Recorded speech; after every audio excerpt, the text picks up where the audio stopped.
Welcome back, everybody. It should come as no surprise that when I travel, indulging in the local food is a big part of my enjoyment of a place. In fact, I've been known to visit a city just to experience an amazing meal. I like that. I love that idea, and I'm right there with you, Jess. And while there are many well-known culinary destinations around the world, there are also some up-and-comers that are quickly becoming foodie hotspots. Here to tell us more is travel expert Jennifer Weatherhead. Good to see you. We're starting off with a place that I mentioned earlier in the show. When I visited, I fell in love with the place and I would actually move there. Whoa. I'm talking about Lima, Peru. Tell us why you love this destination for foodies. I'm with you. I love this destination too. And Lima is really a foodie paradise. So they have some of the best restaurants in the world. Yep. They have obviously traditional Peruvian cuisine, but they also have a nice mix of Japanese and Chinese influence as well, which makes them a little bit different than anywhere else in South America. Yep. So we're in the land of potatoes, over 4,000 different varieties, some seafood, and some quinoa and ceviche, obviously. But let's talk about the #1 restaurant, because it's actually in Lima. The #1 in the world is called Central, and it's an incredible spot. They really are known for elevating that Peruvian cuisine on the world stage. So if you're lucky enough to eat here, it's a 14-course menu, around 590 Canadian. Wow. 14 courses. It's 14 courses. Get your money's worth. An experience for sure. Now, let's say you can't get to this restaurant.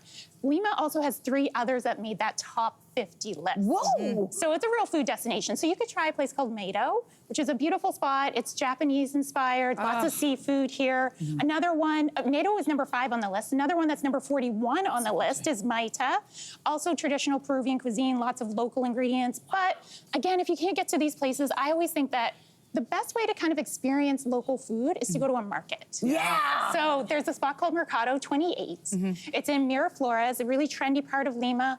Amazing. I mean, the sights, the sounds, the smells. Yeah. You're gonna love it there. Oh, that sounds great. Okay, so your next destination is a city that I've personally visited. That is Berlin, and I think it's an unexpected destination when it comes to food. Yeah. So people associate like Oktoberfest, I think, with it, but there's much more than that. You're thinking sausage, that's right. schnitzel, beer. Yes. But did you know that it's actually the vegan capital of Europe? I didn't know that. It is. Surprisingly, it is. They've been really ahead of the trend, you know, with sustainability. With that, and they have over 80 vegan-friendly restaurants and businesses. They even have a green market where you can buy some sustainable food and also sustainable products. But let's go for something like a nice fancy night out. Yeah. So we're gonna go to Freya, and they really elevate that vegetarian dining experience. So the food here looks like artwork. It's also a zero-waste restaurant. So again, with the sustainability. There's another Michelin star restaurant called Cookies and Cream.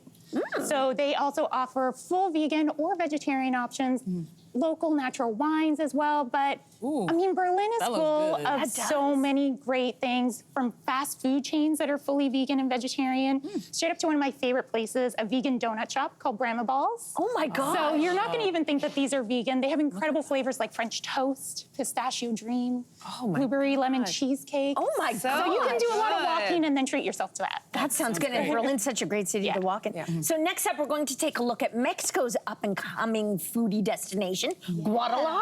Yeah, so this is Mexico's second largest city, a little bit more manageable than Mexico City itself, but it's been on the radar because Eva Longoria actually featured it on her CNN travel show, Searching for Mexico. Travel and Leisure has named it one of the top foodie destinations in the country.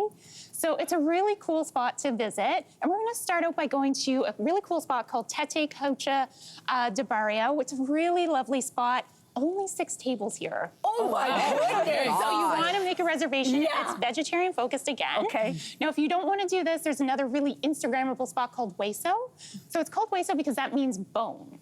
And in there, everything is decorated in white bones, the entire decor. Oh my So really Instagrammable while you're there. And then if we want to go someplace a little bit more higher end, we have Coachella, which is an incredible spot. I mean, they're winning awards left, right, and center. So if you're going here, you're definitely a true foodie. The menu, because their name means colored corn, so their menu is really focused on that Mexican staple. Oh, wow. But I want to take you someplace a little bit outside of Guadalajara, because we're going to go on a tequila train. Okay.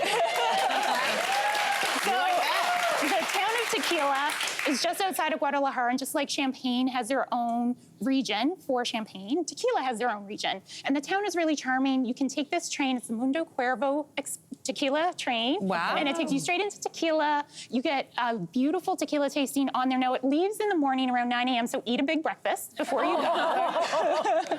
But once you're there, you can tour the beautiful town. It's very colorful, and they have a ton of distilleries that you can do different tastings at. Oh, that looks fantastic. So cool. Oh my gosh. Oh my gosh, I might just have a hangover looking at that. That's wild. Listen, my husband has been wanting to hit up Scandinavia and specifically Norway for a really long time. And you say that's a great option if you're an adventurous foodie. So what should we hit up if we go? Yeah, so first of all, it is an incredible spot for that Scandi cuisine, but also for things that are super hands-on. So we are going to go on a food safari, a crab food safari specifically. okay. So in northern Norway, you can go on a crab boat, catch your own crab. You take it back to a lodge where it's really cozy, you squeeze some lemon on it.